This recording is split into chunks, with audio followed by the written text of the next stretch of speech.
A NR1, como o próprio nome já diz, é a norma regulamentadora do Ministério do Trabalho que regulamenta, né, as principais diretrizes relacionadas à segurança e saúde no trabalho. Ela é uma norma que existe desde 1978, que, né, como eu já falei, contempla as principais diretrizes, né, que uma empresa tem que seguir para garantir saúde e segurança para os seus empregados.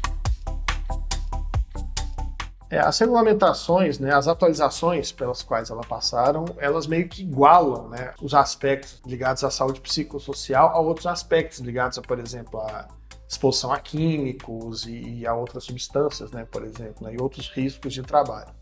Ou seja, basicamente, as empresas agora têm que tomar tanto cuidado para os riscos psicossociais, quanto eles têm que tomar cuidado, por exemplo, para trabalho em altura e, por exemplo, também, já falando de bares e restaurantes, para também exposição a alimentos e condições de trabalho que não são as mais adequadas relacionadas à saúde física, por exemplo.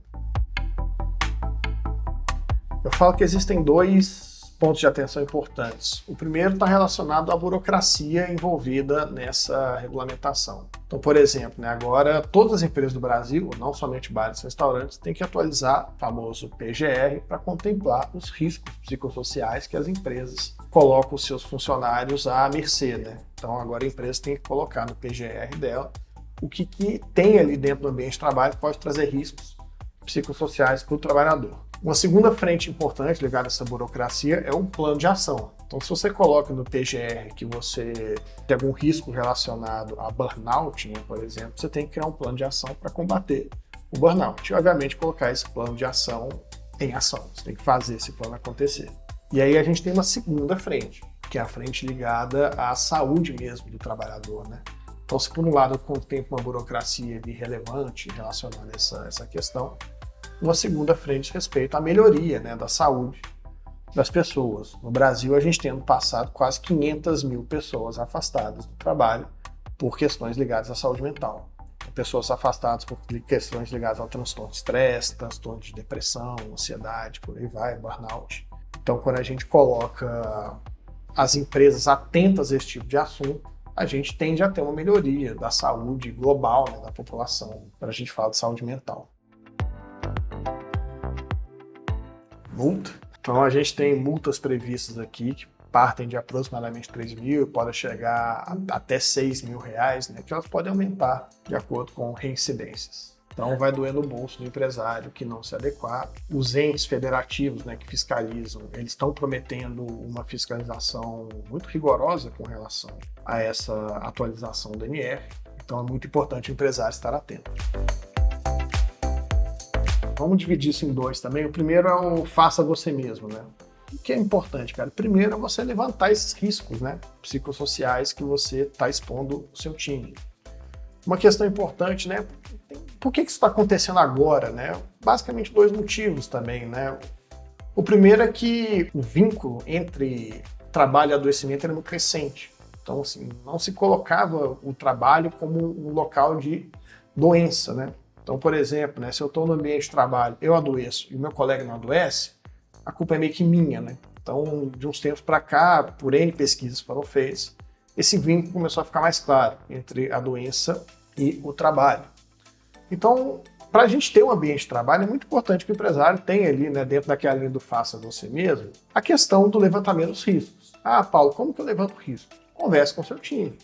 Então, assim, veja com as pessoas, né, quais são os problemas que elas relatam no dia a dia do ambiente de trabalho, o que elas colocam, né, como questões importantes que o empresário precisa estar atento para resolver de curto prazo, né? Então, por exemplo, chefias que são abusivas, questões relacionadas a assédio, questões relacionadas a condições de trabalho que não são as ideais, então um lugar que está mofado, um lugar que é muito frio ou muito quente, colegas de trabalho, times que não se dão bem, trabalhos estressantes, né, sendo colocados, né, em períodos muito extensos. Então tudo isso são fatores que podem levar o trabalhador ao adoecimento. Então pensando numa rotina aqui de restaurante, né, um restaurante que pode ter um trabalho na cozinha muito repetitivo, que pode se delongar até altas horas da noite, tudo isso são questões que podem levar ao adoecimento. Então, dentro dessa primeira etapa, é conversar com o seu time e levantar quais são esses problemas.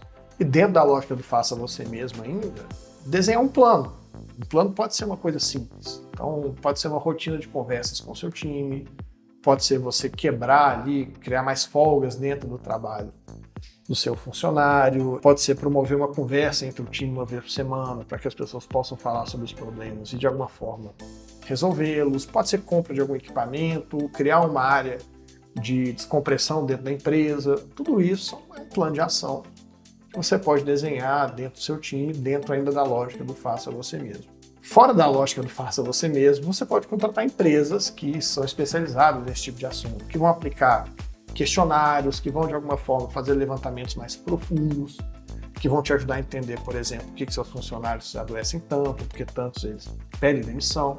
Então existem questionários científicos aprovados, feitos por empresas, que podem ajudar o empresário nesse sentido. Obviamente, vai ter algum tipo de custo.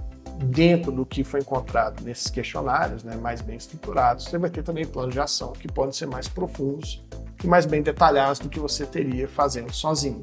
Então, em resumo, né, você pode fazer alguma coisa sozinho, uma coisa em parceria com o seu time, conversando com as pessoas, desenhando os planos de ação baseados nos riscos, ou então contratar uma empresa que vai aplicar, né, ferramentas mais estruturadas, mais bem elaboradas, científicas, e assim elaborarem planos mais detalhados do que você deve fazer.